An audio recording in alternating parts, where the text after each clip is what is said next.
Get off this Met Road now! Get off the Met Road now, man! I'll fucking murder you, man!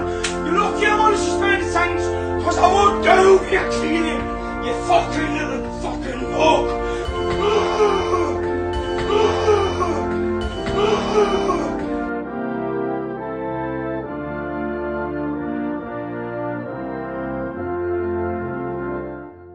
Hello and welcome back to a flu-ridden What the Falk Sunderland preview podcast as Sunderland's hectic festive season continues with a very exciting New Year's Day clash at the Stadium of Light against Sheffield United. Hopefully my voice lasts the entire podcast. If it doesn't, he was a debutant just a few weeks, 3 weeks or so ago, but he performed so well we've invited him back. We'll not talk about the results that happened after it, but Ollie from the Sheffield United way, please save the podcast and speak.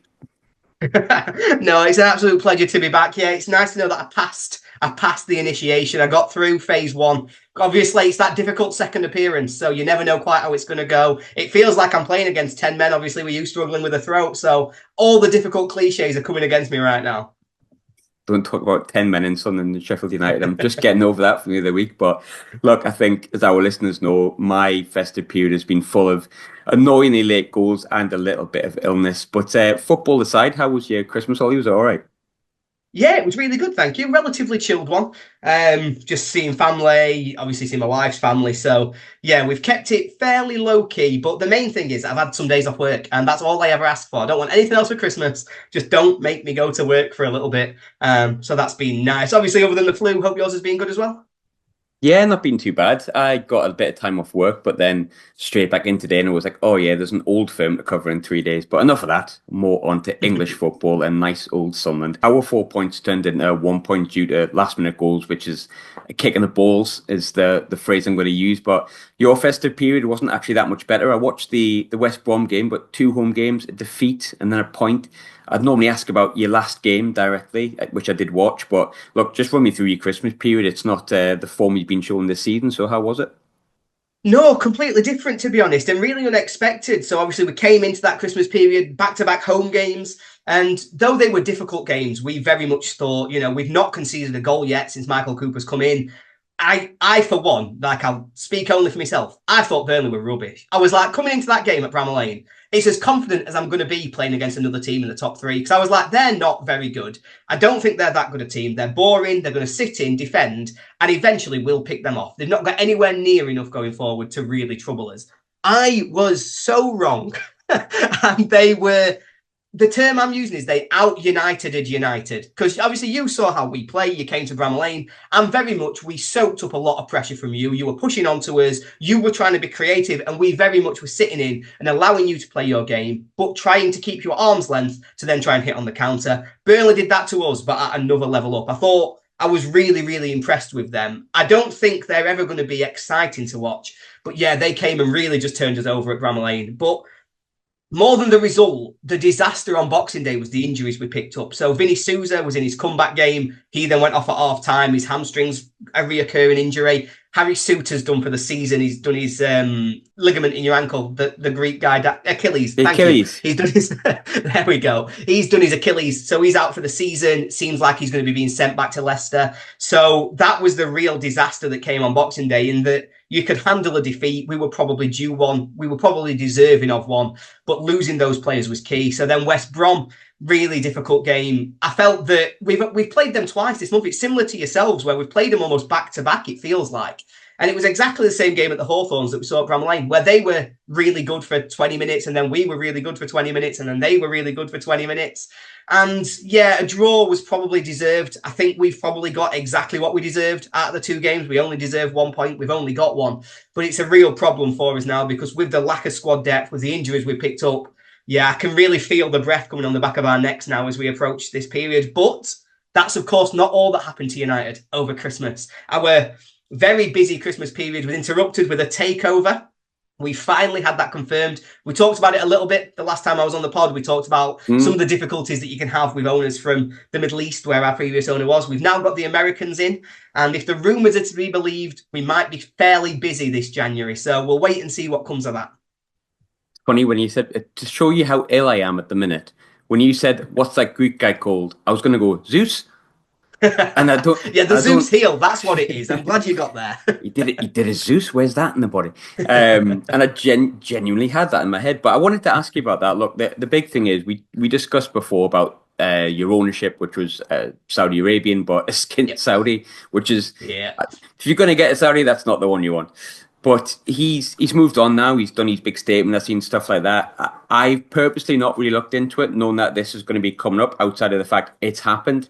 Americans can be good, bad, and what does this takeover mean for Sheffield United? Like, how's it come across in the opening statements and the things you've seen? Because obviously it's very much in its infancy. Yeah, it's really early. I think it's probably too early to make big assumptions. But last time, so it's 4 weeks since we started talking about it. It was May when it was first announced that there was a company involved in buying Sheffield United. The consortium first came forward that they'd had their offer accepted in May. So the fact it's taken us 6 months to get this over the line really is a bit concerning. We would have liked to see that move quicker. It doesn't exactly scream competence and organisation when something's taking that amount of time.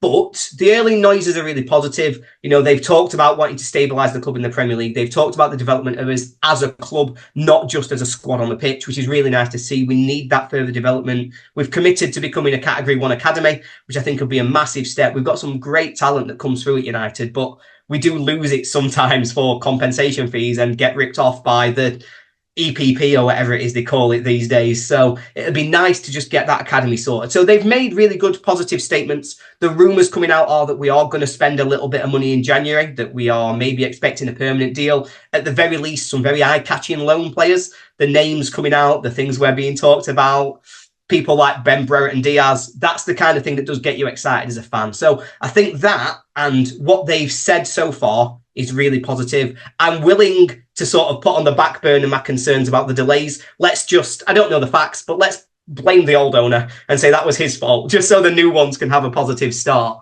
I think one of the things that does concern, and sorry, I'm going to go into wider football beings now, because I like to do that. I just start musing on what football is and what does it mean for us all. But yeah, I think one of the things that I heard, I think it was Kieran Maguire, but it could have been one of the others, talking about was that if United get promoted, Leeds get promoted and Burnley get promoted, that puts Americans at the majority 14 in the Premier League, which for anybody who knows the rules of the Premier League means that they have a majority to vote through any rules they want. You have to have 14 people willing to vote for an amendment to the rules, and they will hit that number if those 3 clubs get promoted. So yeah, there is something a little bit more concerning on the horizon about the state of general football, but focus solely on United. I think there's positive noises, shall we say, even if I'm not sure about it long term yet, because it is a bit early. If there was ever a reason that wants Sunderland to get promoted over Leeds, not that you needed one, there's a massive one. A massive one. Get Preston promoted ahead of Leeds. It's fine. Who cares? Anyone but the Americans. That's got to be the rule. We'll keep the Americans out. Anybody else can go up. Sunderland versus Sheffield United in Dubai. Please never do it. But look, those 2 results, I watched the West Brom game. I agree with you. I thought West Brom one of the worst sides we faced this season, but I thought they were quite good. Thought they were deserving of the draw. They looked decent. Good against us twice. Being very good against us twice. I think, so you'll see this. Obviously, we're playing you, and I think your injuries have come at a really bad time to be playing against us, because the reason that both Burnley and West Brom have had so much joy over the last 2 weeks, or the last 2 games even, it's not a week, is it? Is that they've attacked us down the wings. So they've really got a lot of overload, particularly down the right. Your left-hand side, our right, up against Alfie Gilchrist. So they've doubled up on Alfie Gilchrist. So much time, so much space to pick out crosses into the box, to overload, to get into dangerous positions. And so I think that's where we're being hurt. So West Brom have done that to us twice now in a month, where they've really packed their wings. They've made sure they've doubled up on the fullbacks, and they've really caused us problems. And I think their style really suits playing against United at the minute. And I think that's one of the things I would have been very terrified about if all your team were fit, because obviously going down the wings would have been a real strength for you. So those injuries for us might have come at a nice time, unless you're going to tell me that everyone's fit again.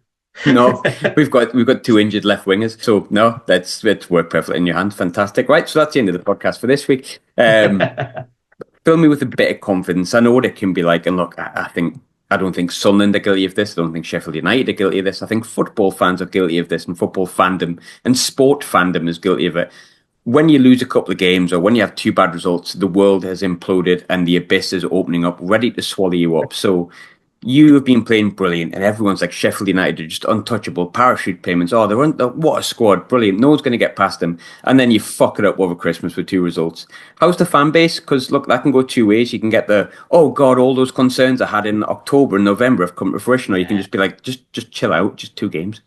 Yeah, I think everyone's been pretty level-headed, and that's not like us. We are a fan base that likes to get carried away with momentum. We we're great when sort of ball starts rolling and we're all piling in. But everyone's actually been pretty level-headed, and it has been great to see. I think some players have probably taken a bit more abuse than they deserve. Obviously, there's been a lot of talk about Kiefer Moore, for example, up front, where 2 weeks ago he's won us the game against Cardiff, and suddenly he's a big donkey who can't do anything. And so we need to make sure that we're not scapegoating and people and individuals aren't being picked out. But as a whole, they've been quite pragmatic. I think everybody recognises that there are gaps in our squad. We know we've not got the depth to compete with Leeds. Our first 11 is as good as anybody in the Championship, no question about it. But picking up those big injuries, losing Sousa, losing Suter, losing all the Jack Raksaki's out on the right wing, we're missing quite a lot at the moment. So everyone's been pragmatic. They've understood the squad needs reinforcements, and they've sort of taken it on the chin to say, we're in a fantastic position. I'd have bitten your hand off for this in August. So let's just chill out, let January come. Let's rebuild over January and then see where we stand, because our squad will be a lot better and we are in a fantastic position to go forward. So credit to the fans. I think they've actually took that really well in terms of the response and not letting it sort of explode everybody's minds as much as it could have done. Just Christmas, I think everyone just drinks too much, and if things go bad, like no one's paying attention. My belly's full. Don't worry about it. just win footballs. But I think, you know, the two results we talked about the game last time, and we said it felt big for both clubs because it was, can Sunderland keep up with a team in automatic promotion? Can Sheffield United kind of fend off the young pretenders of Sunderland and X, Y, and Z, and all the kind of cliches and kind of story arcs with it. But I think because of the two results that both sides have had, this is as important. It's a big night under the lights. It's our turn to have it in our kind of ballpark and our ground where we haven't lost at home yet. Oh God, I've said it, shit. And you can come and you can get a really big result and kind of almost push us out of the automatics and boost yourselves close and get out of that bad run. Or we can clamber us back and make you really worry. So look, we're aware this is a big game in terms of can we really go for automatics or not? Look, it's a long time ago, I get that. But a win, then you go, hang on, a defeat, and you start going, is it playoffs? Yeah. How big is this game for Sheffield United? How are you viewing it from your perspective? Because you're probably more expected to get automatics than us, if I don't mind putting a bit of pressure on you.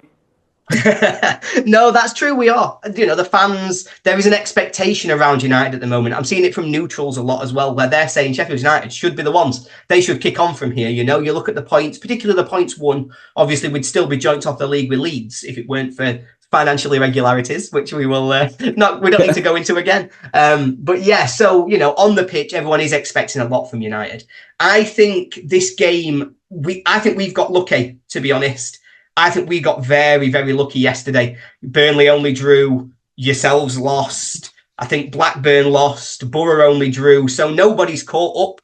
So we're almost seeing this as we're in a better position than we thought we were going to be at 3:00 on Sunday afternoon. So it gives us a little bit more leeway. We are expecting to lose, I think. I think the majority do seem to see this one as Sunderland were better than us at Bramall Lane. We've now got less players and we're going to the Stadium of Light. So what are we expecting? So I think fans are pragmatic, but I do think that if you do win this, it's setting quite a worrying narrative that the fans are starting to pick up on, because that'll be losing away at Leeds, losing away at Borough, losing at home to Burnley, losing away at Sunderland. And suddenly you're looking at the teams at the top of this division and thinking we're not as good as them. And it really does start to set into that narrative. So for me, it's not necessarily important for points, because I do feel as though we're in a decent position that we can afford to lose a game and still be in the race, still be in the conversation and not panic. But what would worry me is that it's just setting out this narrative that we're not quite as good as the other teams up at the top. And so for me, it's really important that we hold that line, don't get beat, and prove that we can go away to big clubs in this division and still perform at the level we'd expect. I'm in that sort of lucky position where for the first time this season, outside of Stoke, but I was so ill I didn't do it, where I can chat to you about the previous game and it's also really fresh in the memory. Now, look, the Sheffield United game, I've talked about kicking the balls before. It was a pain in the arse, that one, shall we say, because of how it came, and I forgot Tom Davies existed and all that kind of stuff. Everyone had. Yeah, I forgot he was even at Sheffield United, and I was like, why has he done that? But missed penalty, 2 red cards. I think there was an argument from our perspective whether the first one should have been a red, was there someone covering? There was loads of different things that came with it. Ultimately, it felt like Sunderland performed really well against the side that before the game, I think collectively, I don't speak for everyone, but most of us felt on form, you were the best team in the league, and it was the most difficult game we were going to come up against. And you left and you hadn't scored, and we hadn't won. How was that game from your perspective? Because for us, it felt like we could compete, but then we also didn't just get over the line. So we thought, But I'm curious to how you viewed us from your side, because I remember we talked about in the last one, when we last played Sheffield United away, we were like, just don't get relegated.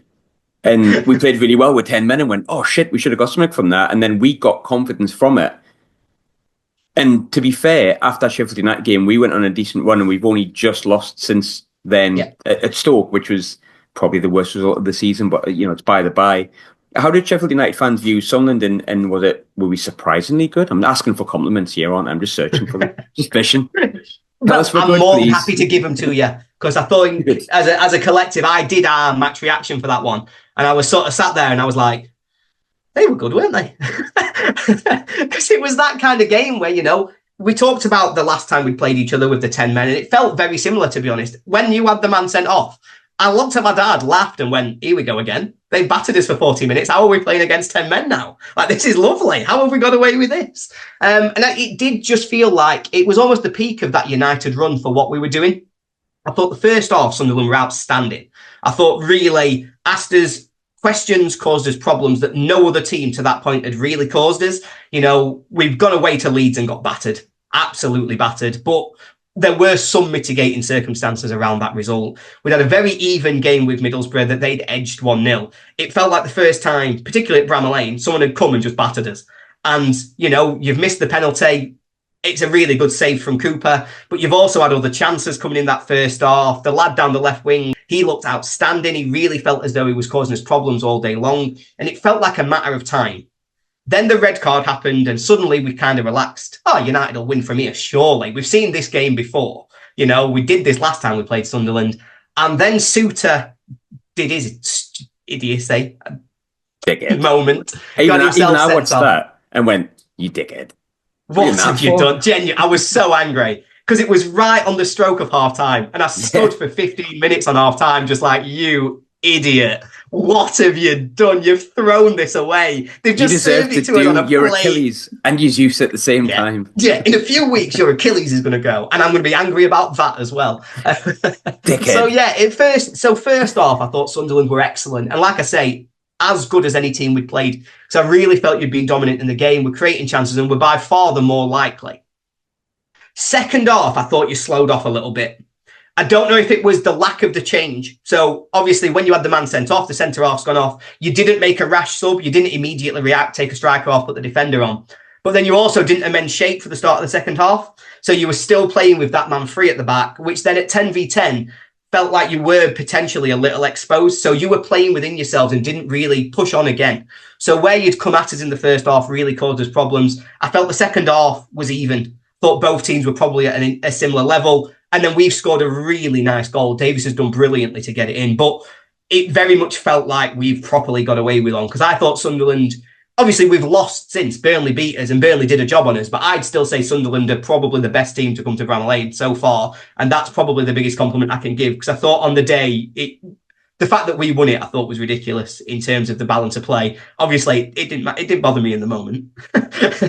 Naturally, it really annoyed me actually.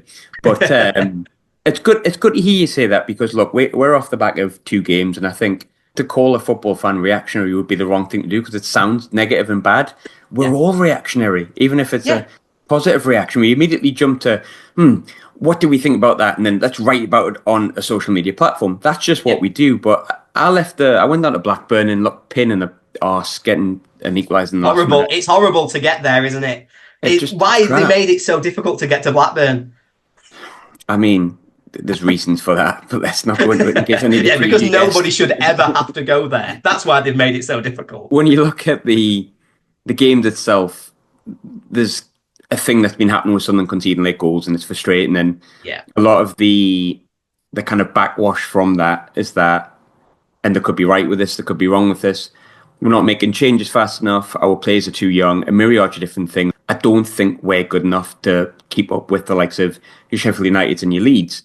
Now, you've just said all that. You've seen every team, I think. I think we've all seen every team at one point. Are Sunderland, from your perspective and what you've seen, an automatic promotion contender and someone that will be rivaling you at the end of the season? Yeah, there's 4 teams. I've written last time I came on, I bigged up a team that I shouldn't have bigged up. I was wrong. Apologise to all the fans involved. There were 4 teams that can get automatically promoted from this division. It's Leeds, Who was that again? Burnley. It was Borough. I made a shocker. It's not aged well, to be honest, because there was a moment where I was like, "Oh yeah, this is going to age beautifully, like a fine wine." They got beat that night that you said it. And yeah, they did. As soon as I'd said it. Ollie. Yeah. It's the way things go, but that's aged terribly. They're rubbish. Let's write them off. But yeah, there's 4 teams that are right in this conversation. It's Leeds, Burnley, United, Sunderland. I think for me, Sunderland are right in that mix. But it's, again, obviously a fantastic start to the season where you were winning, you were consistent. I feel like this middle bit of the season's been a bit of a slog. I know you've been affected by injuries. Obviously, Bellingham had his ban as well, I think. So there's been a little bit happening through the middle of the season where the players have got a little bit leggy. You've missed some of those really key men.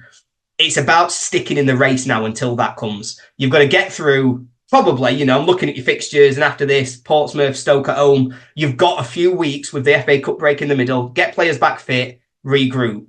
So it probably is about getting through the next week and making sure that you've not lost too much ground. I think Sunderland will be right up there. Whether or not, I don't know if I said this when I was on here last time. So I think Sunderland are better suited to the Premier League than United. So that's my biggest hot take, is that I think Leeds and Sunderland, of the top 4 who are capable of automatic promotion in my eyes, Leeds and Sunderland are the 2 that are best suited to play in the Premier League. The reason for that is that they can go out and attack teams. So when you want to, you can play a game on your terms, dominating the other team and creating chances. You maybe still need a little bit more in terms of going forward and just finishing off the chances, but creating chances, dominating games. Leeds and Sunderland can do that. I've seen them do it consistently. United and Burnley dominate games by ceding possession, letting the opposition control the game, play it a little bit at their tempo, then they counter them, hit them on the break, start to cause problems. Now, I think 5 years ago, United and Burnley, you'd say, yeah, they're ready to go up because they've got strong defences. I've seen what happens to a strong defensive Premier League. You get mullered because they're just too good. And so you've got to be able to go out and attack. So I think the positive of this, Sunderland, I think, are really well suited if they do go up to still be competitive. What I think your problem is that same skill that gives you that positivity in the Premier League is actually a negative in a championship promotion race. Because what you've got to be able to do is take your licks when they come and not get hurt by them. So when you're not playing very well, when it's difficult, draw 0-0, maybe nick a goal on a counter and win 1-0. Exactly what we did to you at Bramall Lane. We weren't very good. The better team were well on top of us, should have beat us, but we took us licks and won 1-0 because we just about got away with it. And I think that's where Sunderland need to develop the second half of the season to go from a real contender to the team that makes it.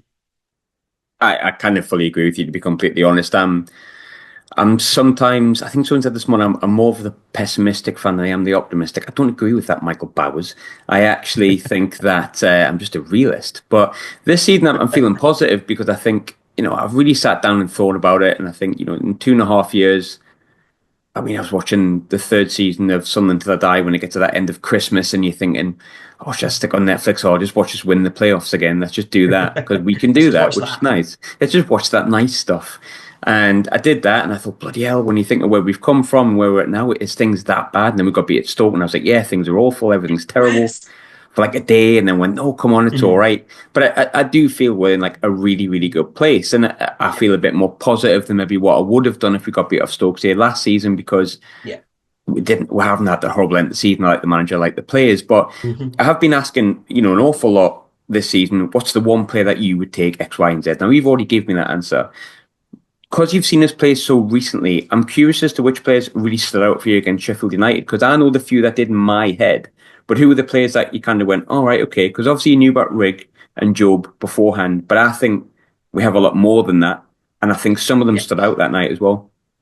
They did, and it was really the one. And sorry, you can see Tom Watson was the one on that day. I thought he was outstanding. I thought he was as good as anybody we've played, because obviously you know what our record's been at home. Until Boxing Day, we'd not conceded at Bramall Lane. We conceded in one game all season, and so we really were an excellent defensive team. And I thought Watson that day asked us questions that nobody else has really been able to replicate. I thought he was outstanding. So there was one player who I was shouting from the rooftops about, he's going to be an absolute superstar. He was the one I felt that day. I thought he really did stand out as a top potential player, especially for his age. When I watched him, I was like, yeah, he's probably like 23. He's bounced around a little bit, but he's really ready to kick out and have his breakout season. He was really good that night. And I think that was only his second start, I think. And he won the penalty, didn't he? And then Roberts went. Yeah, he did. But he went and scored 2 goals after that. Sadly, he's out for, I think it'll be 6 weeks now, because he'd done his ankle and his knee or something like that. So he's out for a while. But it's interesting you say that, because I think a lot of the attention gets focused on Rig and Job, and rightly so. But Tommy Watson's right up there with that level of talent based on that performance, isn't it? Yeah, he's a lovely footballer. And I mean, he's genuinely going to be a massive star, because what he's got is a talent that it's always underestimated, because when you watch football, you sometimes focus so much on especially at that age, you focus a lot on the end product. But he don't finish very well, or he's not getting his cross in, or he's just doing a little bit too much. But he's got those raw attributes that make a fantastic footballer, particularly at the level. He's tailor-made to play in the Premier League and to really thrive there, because he's got pace, he's got a little bit of physicality, he's got the skill, but it's his body movement. Like, what really stood out against United, it wasn't so much just that he was fast, but as he stood up the defender, he was agile to get around him. He could do the body feint. He could always sell you. And I thought, I think he's got all the skills to go a very long way. And I think while everyone's focused on Rig, on Bellingham, on some of the others, him going under the radar is not a bad thing, because he might be worth as much as any of them come sort of 18 months, 2 years. Because, I really liked him. 2 games later, after he scored 2 goals against Stoke, he goes and gets injured. But look, he's got a mountain of time left, and I think it's no surprise that those rumours of a £2 million bid from Brighton in the summer before he even really made longer than 10-minute appearance. But you touched on a few of your injuries. Now, I personally think, in terms of one of the big differences between us and Leeds and Sheffield United this season, will be the squad depth. So I personally think Leeds probably have the strongest squad across the board. Did you see who they brought off the bench yesterday? Yeah, ridiculous. Genuinely, I was watching them and I was like, so they've changed both wingers, and Manor Solomon's still on the bench. Like, he's the 5th choice winger. I'm sat there thinking, he'd start every game 90 minutes for us. And they scored seconds later, and you just kind of went, all right, okay. Which is like, I think it's hard to compete with it. I think 11 on 11, I think there's teams that can compete, but as a squad in a long slog championship season is difficult. But look, it gives me a bit of hope. I had hope anyway, but it gives me a bit of extra hope that you do have injuries.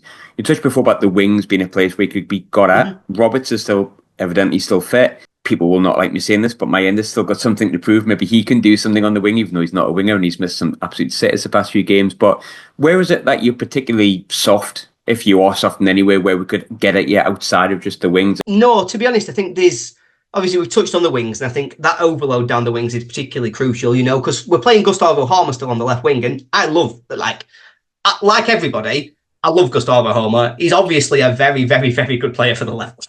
Should have been sent off. that West Brom, I was watching him, I went, that's a second yellow. He should. Yeah, I was begging on him being sent off. Well, Chris Wilder's doing his best to be like, get up, and I'm like, that's a second yellow, send them off, ref. They got us on New Year's Day, send them off. I can't believe he got away with that. Yeah.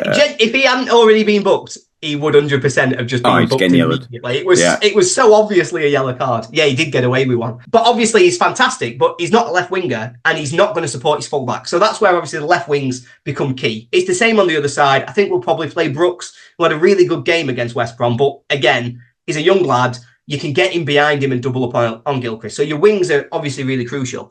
But the biggest loss we've got at the minute in our team is physicality. So in losing Harry Souttar 6'8".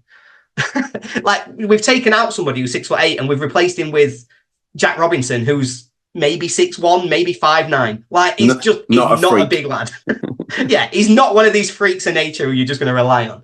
The other one we've lost is Vinny Souza, who, again, physicality, the ground he covers, the way he wins all of those individual duels in midfield. So even if you just come through the centre, I think the physicality of that midfield is going to be crucial. I think using, say, Bellingham's agility, Bellingham's height, his speed, his power will be really crucial, because if we're playing Sidney Peck and Tom Davis, they're both lovely, talented footballers. They're not physical specimens. They're not going to run really fast and then overpower you to make sure they win the ball. What they're going to do is try and nick it off you, but you can power through them and go forward. So there's a real weakness in that middle if you've got pace and power to really just power getting sort of behind those spaces. So I think there is, at the minute, a little bit of a soft underbelly to United that it is there to be got at if you can get the right players in those positions. Have had more predictions right this season than ever, but that isn't saying much. But look, this is going to be egg on my face here, but I have a sneaky suspicion, because I've been unwell all week and I've had to deal with last minute winners, and or last minute equalisers. Football is so political. When you're down and you think, I'm giving up on football, it picks you up. And when you think, I love football, there's nothing better than football, it goes, you're down. How about this massive kick in the bollocks that's going to pain you for about a fortnight? So I feel confident. I think, look, there's a lot of talk about your home form. Look at your away form. It's the second best in the league. It's not like you're any different away from home. I think you're just a good team. No, it's been all right. Yeah, you've been good. And I don't think I can really deny that I think Sheffield United will go up at the end of the season. And I think it will be ahead of us, unfortunately. But I do feel on New Year's Day, we'll win 2-0. And I believe that's because, and not that I hold a grudge, but I believe it was 3 years ago in March that you had a second goal on the way you've been promoted after Eddie Michu would put us into the lead. That was blatantly offside from a free kick. And I believe that political moment in football will come back and favour us, and one of our goals will be offside. That's a great memory. He was so far offside. Yeah, I'd completely forgot. We did you twice that season, didn't we? That weren't fair.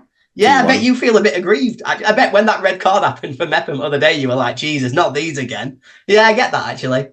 Come on, ref.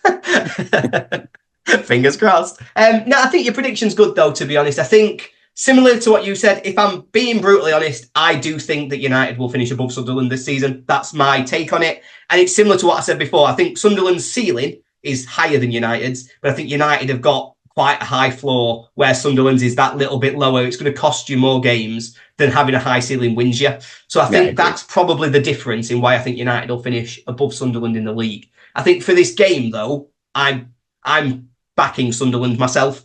On our channel, I've said that Sunderland will win 2-1. I think that's a relatively conservative estimate, because I do feel as though you can get at us. I think you'll have a massive crowd New Year's Day for a big game. That's going to play into your hands, particularly, obviously, late at night, under the lights and all that. So, yeah, I think this one probably does go your way. I think if we're going to get hurt, it will come in those wings. We are probably relying on another one of those days for Mayenda, for example, where maybe he does us a little bit of a favour. But, yeah, I'd say that Sunderland are favourites to edge this one, in my mind, at least. Ollie, I really hope we don't go up, but because I like you being on the show, unless we both go up together. We'll all go up together. That's the main thing. What we're going to do is together. We'll go. In fact, if I got one dream, somebody asked me this at the start of the season, because I was ranting about football and it being broken. Now, it's not fair that you can't even compete in the Premier League. It's not fair. And so my friends all got together and they were like, "Oh, you're a miserable get. Why don't you just tell me, if there were one thing, why do you watch football? What's the one thing you ever want to see?" And my answer was, the only thing I really want to see, the one thing I'm desperate for in my life, is to see United win at Wembley. And so if I had any dreams, I've never seen it. I've seen us lose in the playoffs 7 times, I think now. I've seen us lose at Wembley 6 times.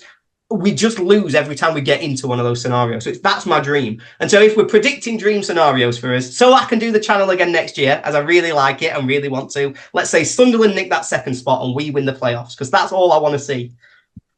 It's a good day. My dream is Leeds don't go up. That's it. That'd be nice. If we beat Leeds, if we can beat Leeds at Wembley, that'd be done. I wouldn't need to ever watch football again. I'd enjoy that, I think. But Ollie, always a pleasure, mate. I hope you have an awful New Year's Day, but a good New Year after that, mate. No worries. You too, mate. Hope you have a great one.